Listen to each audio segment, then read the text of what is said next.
नहीं जानते। महाराज उदास हो जाते हैं। सर्ववर्मा कहते हैं कि वो मात्र 6 महीने में उन्हें संस्कृत सिखा देंगे। गुणाढ्य कहते हैं कि यह असंभव है। असंभव को संभव बनाने के लिए सर्ववर्मा सुब्रमण्यम भगवान को प्रसन्न करने के लिए वन में जाते हैं। तदनंतर भगवान प्रकट होते हैं और आशीर्वाद देते हैं। वचन के अनुसार सर्ववर्मा 1 महीने में महाराज को संस्कृत पढ़ा देते हैं और गुणाढ्य को वन में जाना पड़ता है। वहां पर उन्हें कारबूथ नाम का एक असुर मिलता है जो बताता है कि वो कुबेर के शाप से असुर बना है। पार्वती और महादेव एक दिन कारबूथ के सामने प्रकट होते हैं। शिव और पार्वती पासा खेलते समय भृंगीश्वर से कहते हैं कि किसी को भी अंदर प्रवेश करने ना दें। उसी समय पुष्पदंत शिव के दर्शन के लिए आते हैं और भृंगी उसे रोक देता है। तदनंतर पुष्पदंत शिव पार्वती को देखने की इच्छा से अदृश्य रूप से प्रवेश करते हैं और वो कथा अपनी पत्नी जया से कहते हैं। जब ये कथा पार्वती जया से सुनती हैं तो पार्वती क्रोधित होकर पुष्पदंत को मानव जन्म लेने का शाप दे देती हैं। उसी के इस तरह से मानव बनने की कथा को कारबूथ गुणाढ्य को सुनाता है। अब आगे की कथा। हम बहुत संतुष्ट हुए माँ, आपने हमें बहुत स्वादिष्ट भोजन खिलाया है। आपका परिचय नहीं दिया हमें आपने। हमारे पिताश्री की मृत्यु के बाद हम दोनों को बहुत संपत्ति मिली है माताश्री। हम दोनों में एक साथ महापंडित बनने की भावना जागृत हो गई। समस्त विद्या पाकर हमें पता चला कि मनुष्य में लाखों बुराइयां होती हैं, यही कहने का हम प्रयास कर रहे हैं। तब हमारे कुलदेव कुमार स्वामी जी ने हमारे स्वप्न में आकर वर्षोपाध्याय के वेद पाठ करने की आज्ञा दी है। हम जब वर्षोपाध्याय के पास जा रहे हैं तब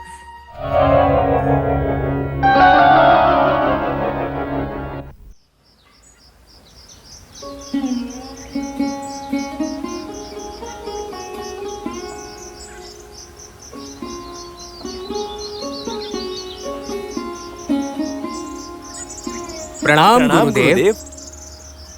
आयुष्मान भव। उठो बेटा। कौन हो तुम दोनों? मेरा नाम व्याधि है, ये मेरा भ्राता इंद्रदत्त है। प्रणाम। हम दोनों आपके पास वेद पाठ करने आए हैं गुरुदेव। मुझसे वेद का अध्ययन करना बहुत ही कष्टदायक है।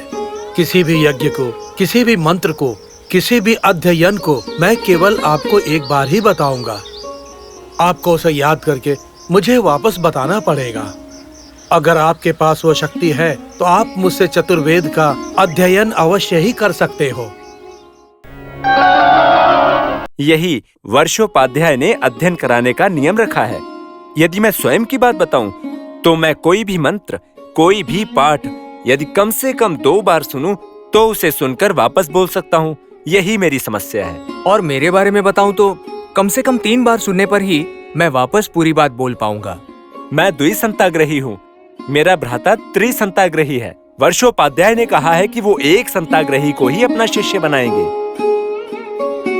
इसी समस्या के कारण हमें एक संताग्रही ब्राह्मण पुत्र की खोज है माताजी, जिससे कि समस्या का निवारण हो सके। आपका ये सुपुत्र कोई भी बात एक बार सुनने से ही समझ पाता है, याद कर लेता है।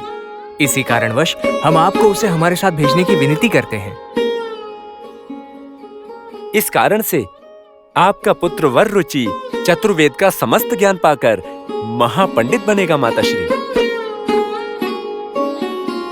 हमारे साथ ये भी बहुत कीर्ति संपादन कर पाएगा।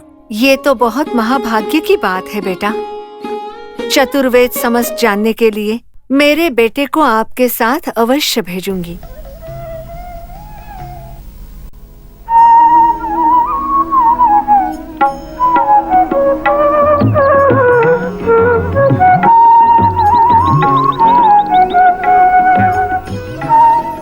बड़े भ्राताश्री को मेरा प्रणाम।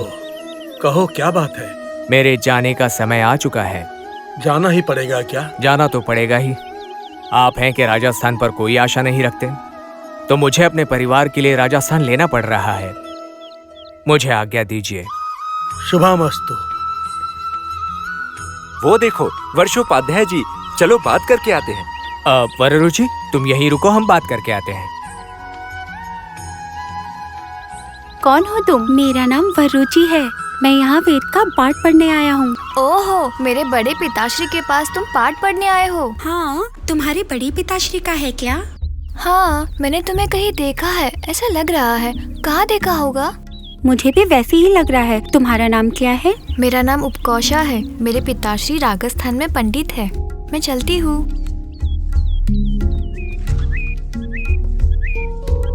प्रणाम गुरुदेव। आप दोनों आपके पास चतुर्वेद का ज्ञान प्राप्त करने आए हैं गुरुदेव। पहले कभी? कुछ दिनों पहले ही हम यहाँ आए थे गुरुदेव। तो मेरे नियमों के बारे में आपको? हमें नियमों का ज्ञान है गुरुदेव। ये बालक वर रुचि है, ये श्रुतिधर है। जब आप पाठ पढ़ेंगे तो तुरंत समझ जाने जितना एक संथाग्रही है ये वर रुचि। ऐसी बात है? इस बालक के द्वारा हम आपसे चतुर्वेद का ज्ञान प्राप्त करना चाहते हैं गुरुदेव। हम किशोरों को अपने शिष्य की तरह स्वीकार कीजिए गुरुदेव। उचित है। शुभ मुहूर्त में वेद अध्ययन प्रारंभ करवाऊंगा। ओम चित्तं च स्वाहा चित्तायेदं नमः। चित्तिश्च स्वाहा चित्यायेदं नमः। आकूतं च स्वाहा आकूतायेदं नमः। आकूतिश्च स्वाहा आकूत्यायेदं नमः। विज्ञातं च स्वाहा विज्ञातायेदं नमः। विज्ञानं च स्वाहा विज्ञानायेदं नमः। ओम तत्सद ओम सत्यम। ओम तत्सद ओम सत्यम। ओम तत्सवितुर्वरेण्यम। ओम तत्सवितुर्वरेण्यम। ओम तत्सवितुर्वरेण्यम। देवस्य धीमहि भर्गो देवस्य धीमहि धियो यो नः प्रचोदयात्। धियो यो नः प्रचोदयात्। ओम भूस्वाहा अग्नये नमः। ओम शास्त्र तीर्थ पुरुषः। ओम सहस्त्रतीर्षा पुरुषः। ओम सहस्रतीर्षा पुरुषः। ओम सहस्रतीर्षा पुरुषः। सहस्त्राक्षा सहस्त्रपाठ। सहस्राक्षात् सहस्रपाठ। ओम सहस्राक्षः सहस्रपाठ। सभूमिन् विश्वतो वृत्वा। सभूमिन् विश्वतो वृत्वा। सभूमिन् विश्वतो वृत्वा। इस प्रकार से वह बालक वर रुचि एक संताग्रही के तौर पर सीख कर बड़ा हुआ।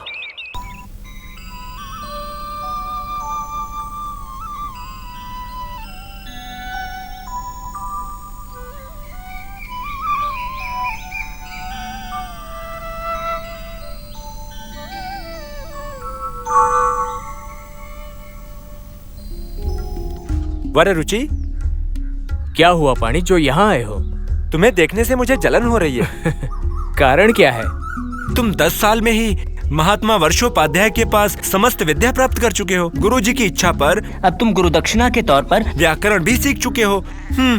पर मैं। तुम कहते हो कि तुम्हें मेरी जितनी विद्या नहीं है। इसका कारण क्या है जानते हो? तुम विद्या के प्रति एकाग्र नहीं हो। सत्य है, मैं मानता हूँ, परंतु एक पाठशाला में तुम्हारे जैसे मेधावी और मेरे जैसे बुद्धू भी होते हैं। हाँ सच है, पर तुम्हारी तरह गुरु को धोखा देने वाला कौन होता है बताओ? तुम्हारी सच्चाई तो सबके सामने आनी ही है। धोखा? मैंने आखिर क्या किया? और क्या करना बाकी है? सबके पीछे बैठकर पाठ पढ़ने का केवल नाटक करते हुए होठ हिलाते रहते हो बस तुम। ये विद्या तो सिर्फ तुम ही जानते हो। सच कहा ना पाणी? सत्य है, पर क्या करूं? मैं एक बुद्धू हूं ना। अगर गुरुजी को पता चला कि उनके पाठों में से मुझे कुछ नहीं आता, तो वो आश्रम में रुकने कहाँ देंगे? निकाल देंगे ना मुझे। परंतु इस वजह से गुरुजी को धोखा देना गलत बात है। पर मैं क्या करूं? मेरे पास और कोई मार्ग भी नहीं है ना। वर रुचि, अब तुम ही कुछ ना कुछ अध्ययन कराओ मुझे। जो काम गुरुजी से ही ना हो पाया वो मुझसे क्या होगा? फिर भी मैं सोचूंगा। हमारे आश्रम में गुरुजी के बंधु श्री उपवर्त जी और उनकी कन्या उपकोषा आई हुई है। उन्हीं के दर्शन के लिए मैं अभी जा रहा हूँ। वापस आने के बाद इस विषय में सोचेंगे।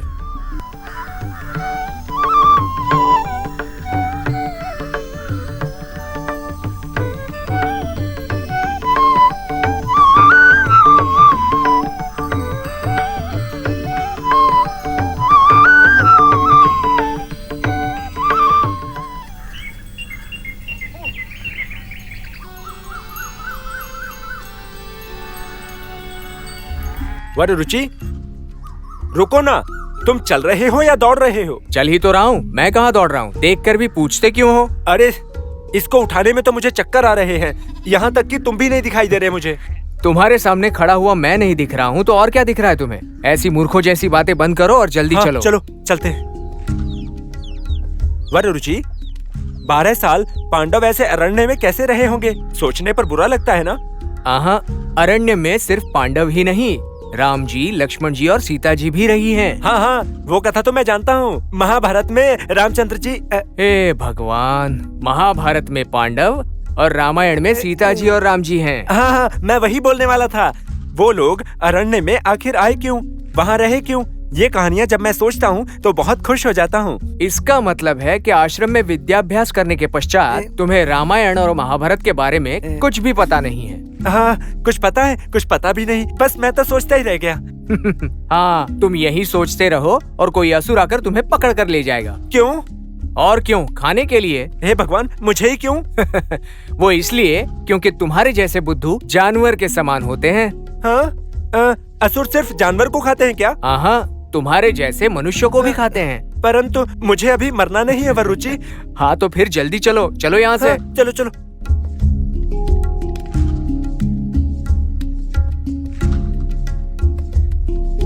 अच्छा वररुचि, तुमने कभी असुर को देखा है क्या? नहीं। या देवता को? बिल्कुल नहीं। अच्छा, जब ऋषि नीचे यज्ञ कर रहे होते हैं तब असुर ऊपर से मांस और खून को कैसे डालेंगे? वो एक मायावी शक्ति है। अदृश्य होने के बारे में सोचते ही वो अदृश्य हो जाते हैं। ऐसा करके ही उन्होंने ऋषियों को बिना दिखाए मांस और खून को डालकर यज्ञ को अपवित्र कर दिया। उसी कारण राम जी और लक्ष्मण जी के हाथों उनका अंत हुआ। अच्छा, वो असुर अभी भी हैं क्या? क्यों नहीं होंगे? जब तक देवता है असुर भी होंगे। अगर वो असुर आ गए तो क्या करोगे? नहीं, नहीं आएंगे, तुम चलो। अगर आ गए तो? आ गए तो श्राप दे दूंगा। क्या श्राप दोगे? भस्म होने का। हाँ? अगर मैं भी श्राप दूंगा तो भी भस्म हो जाएंगे क्या? तुम श्राप दोगे तो भस्म नहीं होंगे। हाँ? तुम्हें उठा कर ले जाएंगे। हाँ? श्राप देने के लिए जो चाहिए वो तुम्हारे पास नहीं है, इसीलिए तुम्हें देखते ही तुम्हें खा जाएंगे। चलो यहाँ से। हाँ, चलो चलो चलो चलो। अठा काले शुभे प्राप्ते, अठा काले शुभे पापे पापे अठा शुभा। छी छी छी छी छी, मैं कितना बुद्धू हूँ ना। यदि मुझे पहले से ही ज्ञात होता कि मुझसे अध्ययन हो ही नहीं सकता तो मैं यहाँ आया ही नहीं होता। कितना भी अध्ययन करूँ मस्तक में आता ही नहीं। क्या हुआ पानी? यहाँ पेड़ के नीचे बैठकर क्या कर रहे हो तुम? संस्कृत के श्लोक कंठस्थ करने का प्रयास कर रहा हूँ। अच्छा, ऐसी बात है। तुम ये बात बताओ, तुम हंस क्यों रहे हो? अब हंसी आ रही थी तो हंस रहा था। परंतु मुझे ये तो बताओ, इसमें हंसने वाली बात क्या थी?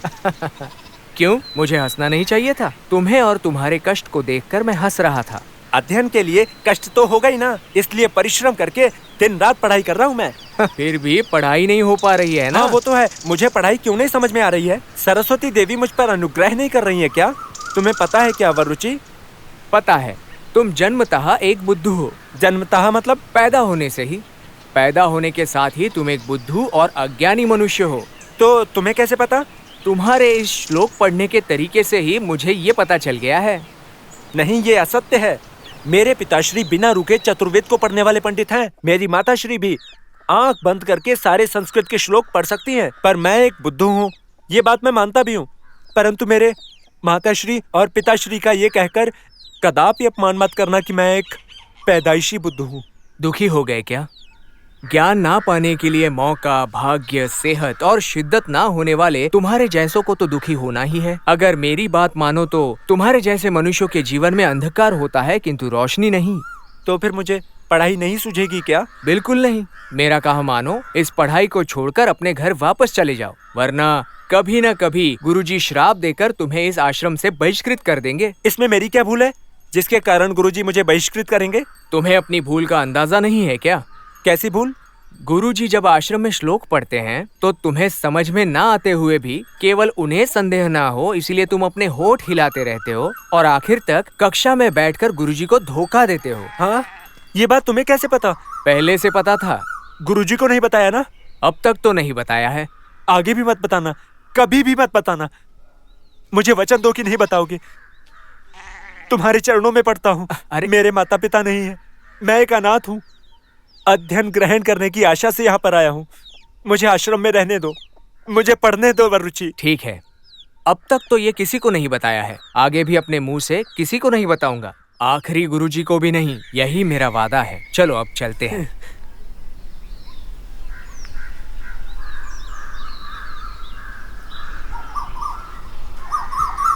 पाणी, तुम्हारे जैसे मूर्ख इस जगत में कई सारे हैं। सरस्वती सबको अनुग्रह नहीं करती। विद्या एक वज्र की तरह है। इस वज्र को पाने के लिए कई सारे लोग कई तरह से कोशिश करते हैं और निरंतर कोशिश करने वाले विद्या वृद्धि में अनंत कीर्ति और सम्मान पाते हैं, और जो असफल होते हैं वो तुम्हारी तरह मूर्ख बनकर रह जाते हैं। क्या इस सत्य को समझ गए? अब चलो। सामानं स्मरणं कृणिगे, सामानं स्मरणं कृणिगे, ब्राह्मणस्पदे ब्राह्मणस्पदे तक्षिवन्तं यासेजः। तक्षिवन्तं यासेजः। मेरा शिष्य बनने के लिए क्या नियम होता है ये आपको पता ही है। मैं कोई भी श्लोक एक बार ही पढ़ूंगा, बार बार नहीं। एक संताग्रही मेरे शिष्य मेरे कहे हुए श्लोक को एक बार ही सुनेंगे और एक बार में ही मुझे सुनाएंगे, और जो भी शिष्य ऐसा नहीं करेगा वो इस आश्रम में नहीं रहेगा। इस नियम का प्रतिदिन पालन होगा। जो एक संताग्रह नहीं होगा, नियम पालन नहीं करेगा, उस बुद्धिहीन को मेरा शिष्य बनने की इच्छा से इस आश्रम में आकर मेरे नियम की परीक्षाओं को उत्तीर्ण करना होगा, नहीं तो आश्रम छोड़कर जाना होगा। हाँ गुरुदेव, आपने सुनाया हुआ श्लोक एक ही बार में कंठस्थ करके पुनरुच्चारित करना होगा, वरना ये आश्रम छोड़ना होगा। इससे पहले भी कई शिष्य यहाँ से चले गए हैं। मैं आपका प्रिय शिष्य हूँ। किसी दिन एक संताग्रही छोड़कर अगर मैं पुनरुच्चारण ना कर पाऊँ तो इस स्थिति में मुझे भी ये आश्रम छोड़कर जाना ही होगा। अब आप मुझे आज्ञा दें गुरुदेव, मैं किसी भी श्लोक को सुना सकता हूँ। नहीं, मुझे तुम्हारे बारे में पता है। तुम महाज्ञानी हो, अमोघ एक संतग्रही हो। मेरे मुंह से निकलने वाले किसी भी श्लोक को तुम सुना सकते हो। उसका अर्थ कहने से पहले ही तुम समझ सकते हो। तुम मेरे अति प्रिय शिष्य हो। मैं तुम्हारी परीक्षा नहीं लूंगा। तो फिर आज किसकी परीक्षा ले रहे हैं गुरुदेव? मेरे शिष्यों में सबसे छोटा। मुझे कभी भी किसी भी श्लोक को वापस बोलने के लिए पूछना, उसका अर्थ पूछना और उस पद का भाव बिना पूछे रहना, ऐसे मौन रहने वाला पाणी मैं आज उससे पूछूंगा। कौन? हमारा पाणी? कथा सागर है ये, जीवन मूल्यवान।